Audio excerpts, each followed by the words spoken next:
आसानी से मुझे एक ये खीरा मिल गया, उसी के बगल पर दूसरा भी मिल गया, उसी के बगल पर ये तीसरा भी मिल गया। और ये मजाक मजाक में एक दूसरे के सिर पर सेब की मार रहे हैं। एक्चुअली मैं ये सारे आलू देहरादून वाले घर में भेजने वाली हूँ। ये देखिए जी, मैंने टोकरी भरकर हरे टमाटर और बैंगन निकाल दिए हैं। इस टोकरी में भिंडी के साथ साथ मैंने ये ढेर सारी हरी मिर्च भी निकाल दी हैं। आज हमारे पूरे दिन की मेहनत ये सब है। मैंने और अवजीत ने यहाँ पर लगभग 3 घंटे बैठकर सारे सेबों को पैक कर लिया है।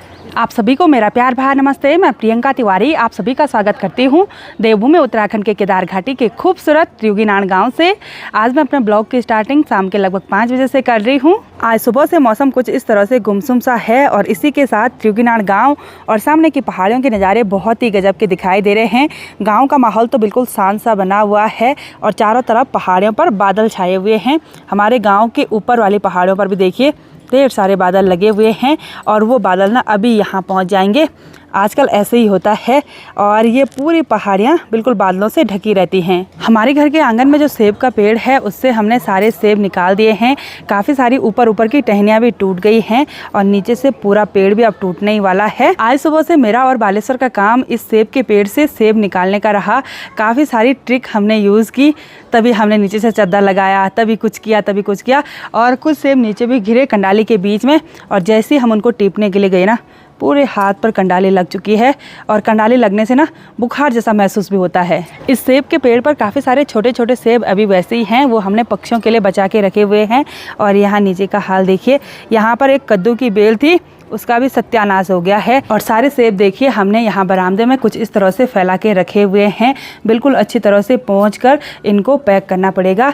और आज सुबह मैंने तो ये सेब निकाले भाई इन 2 बर्तनों में जो रखे हुए हैं, और जो कल इन बर्तनों पे रखे हुए थे ना वो हमने यहाँ पर फैला दिए थे। और ये देखिए बिल्कुल पके हुए हैं सेब, ये देखिए।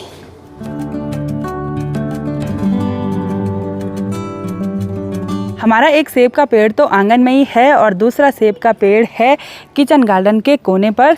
और ये उतना बड़ा पेड़ नहीं है, छोटा ही है, लेकिन इस पर भी ढेर सारे सेब लगे हुए हैं। तो अब चलते हैं इधर साइड किचन गार्डन में। और ये देखिए, ये मॉर्निंग ग्लोरी की बेल हो रखी है, ये तोड़नी पड़ेगी, ये होती है राजमा की दुश्मन। और यहाँ से चलते हैं, यहाँ पर अवजीत बेटा और बालेश्वर बेटा पहले से पहुँचे हुए हैं। बालेश्वर तो सुबह से मदद कर रहा था, लेकिन अवजीत की स्कूल थी, सुबह स्कूल गया था और अभी सेब निकालने के लिए आ गया है। इधर साइड भी कंडाली है यानी कि बिच्छू घास है और इतने सेब तो इन्होंने निकाल दिए हैं। और ये देखिए जी, आधे से ज़्यादा सेब तो कोई ले गया था यहाँ से और अब कुछ टहनियों पर सेब बचे हुए हैं।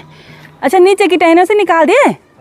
अरे वेरी गुड वेरी गुड। तो कुछ सेब इन्होंने झाड़ दिए थे और झाड़े वाले सेबों पर दाग जल्दी पड़ जाता है, ये जल्दी खाने पड़ेंगे हमको ना। और एक कंडी सेब की हमको जल्दी जल्दी खानी पड़ेगी।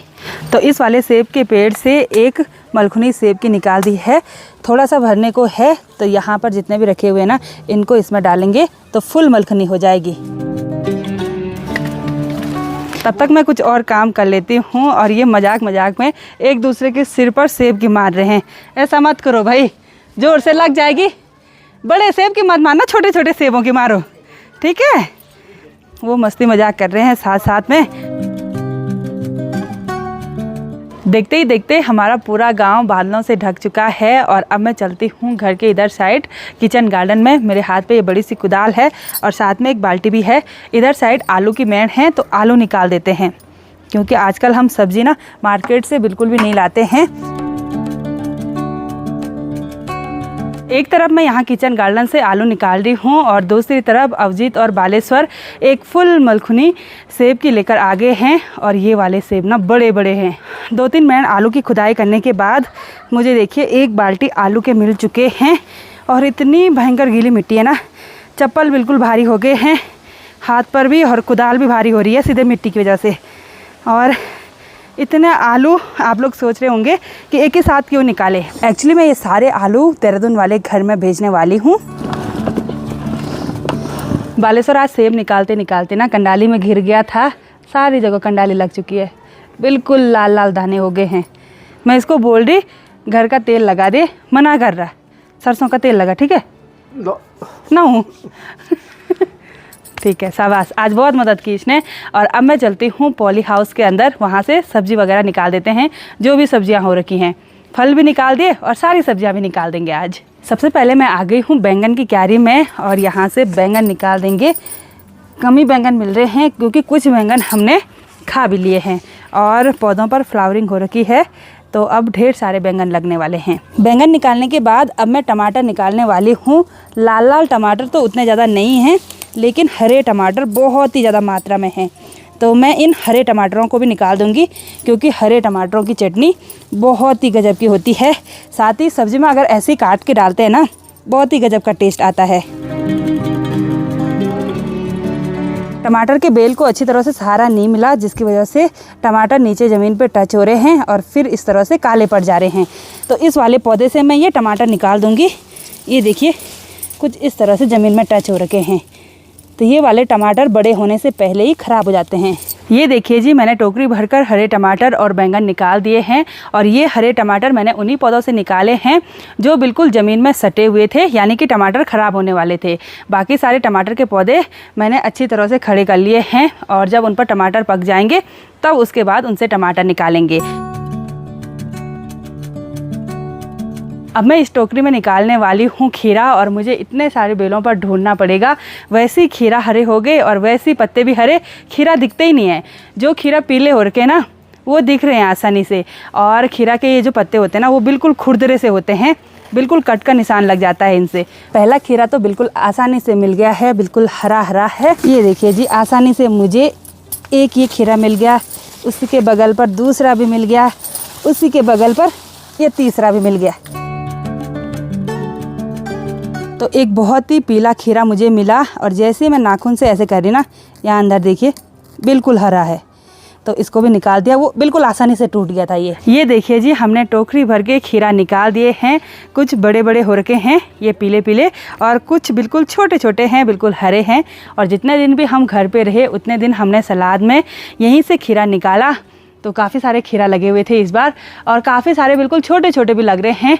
उनको अभी नहीं निकालेंगे, बड़ा होने देंगे उनको। इस वाली क्यारी में 2-3 पौधे भिंडी के भी देखे मैंने, और इन पर भिंडी भी लगी हुई है, तो इस भिंडी को भी हम निकाल देंगे और आज के डिनर में काम आ जाएगी। 2-3 पौधों से हमको इतनी सारी भिंडी मिल चुकी है, यानी कि आज रात की सब्ज़ी का जुगाड़ भी हो गया है। थोड़ा सा दाल बना देंगे और फिर रोटी और चावल बनाएंगे। अब निकाल दूंगी मैं इन हरे हरे मिर्च के पौधों से, बिल्कुल हरी हरी मिर्च। तो यहाँ से निकालते हैं बिल्कुल कोने से। इस टोकरी में भिंडी के साथ साथ मैंने ये ढेर सारी हरी मिर्च भी निकाल दी हैं और काफ़ी सारी हरी मिर्च अभी लग रही हैं। हरी मिर्च खाना किस किस को पसंद है वो कमेंट करके ज़रूर बताना।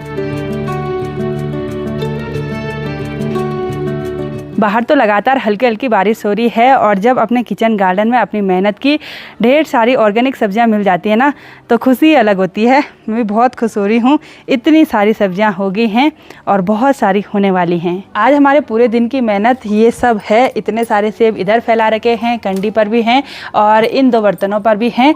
साथ ही मैंने अपने किचन गार्डन से ढेर सारी सब्जी निकाली, आलू, ककड़ी, खीरा, बैंगन, टमाटर, भिंडी और मिर्च। आज का दिन बहुत ही ज़्यादा बिजी रहा और बहुत ही भयंकर ना आफत भी आ गई है, थकान भी बहुत ज़्यादा हो गई है। सेब निकालते निकालते ही हालत ख़राब हो गई थी, उतना आलू और ये सब चीज़ निकालने में नहीं हुआ। अब हमारा दूसरा काम है इन सारे सेबों को अच्छी तरह से पैक करना, और जो सेब कुछ इस तरह से पक्षियों ने खा रखे हैं उनको एक बार अलग कर देंगे। यानी कि अभी हमको ढेर सारा काम है और अब आराम से यहाँ पर बैठकर ये सारा काम निपटाना है। हम सारे सेब पेटियों पर पैक नहीं करेंगे, कुछ सेबों को हम डायरेक्ट थैलों में रख देंगे, क्योंकि कुछ किमाना देने हैं, कुछ जठोजी लोगों को देने हैं और कुछ देहरादून वाले घर में ले जाने हैं। और जो सेब मैं पेटियों पर पैक करूँगी, हमारे गांव में बाद में मेला लगता है ना, उस टाइम काफ़ी सारे रिश्तेदार आते हैं, तो वो सभी लोग बोलते हैं घर के सेब दो, तो वो हमने स्टोर करके रखने हैं। तो सासू जी ने बोला जो हमने आराम से निकाले, यानी कि जो पेड़ से ऐसे तोड़ के निकाले ना, वो हम पैक करने के लिए रख देंगे, और जो बाई चांस नीचे गिर गए हैं या कुछ इधर उधर पड़ गए थे तो वो हम अलग अलग थैलों में रख देंगे। तो अब इतना सारा काम करना है, और ये सब्ज़ी अलग रख देंगे, ये सब्ज़ी भी पैक करनी है। अवजीत और मैं सेब की सफाई करने लगे हैं, कपड़े से एक बार अच्छी तरह से पोंछ रहे हैं और फिर उसके बाद इस पेटी में रख रहे हैं। अभी हमारे पास उतनी ज़्यादा पेटी अवेलेबल नहीं है और ना ही अच्छी तरह से पैकिंग की व्यवस्था है, और बालेश्वर जा रखा है गत्ते लेने के लिए। हम ऐसे इन ड्रमों में पैक करेंगे, मतलब पहले गत्ता रखेंगे, फिर सेब रखेंगे, फिर गत्ता रखेंगे, फिर सेब रखेंगे। ऐसे में 1-2 महीने तो आराम से चल जाएंगे।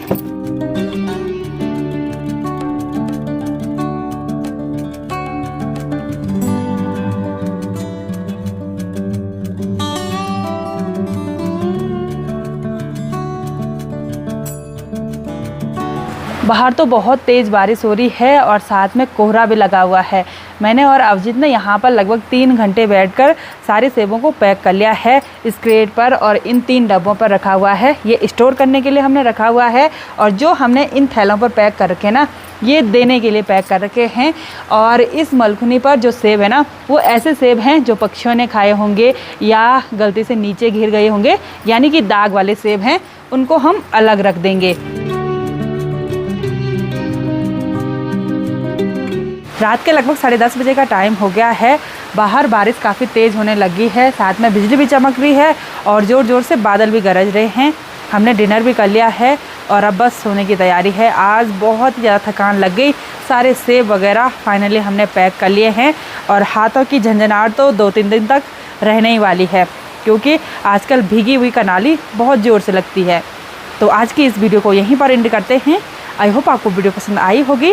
वीडियो पसंद आए उसको लाइक कीजिए, कमेंट कीजिए और अपने दोस्तों के साथ शेयर कीजिए। मैं प्रियंका योगी तिवारी मिलती हूँ आपको अपनी अगली नई वीडियो में। तब तक के लिए जय देवभूमि उत्तराखंड।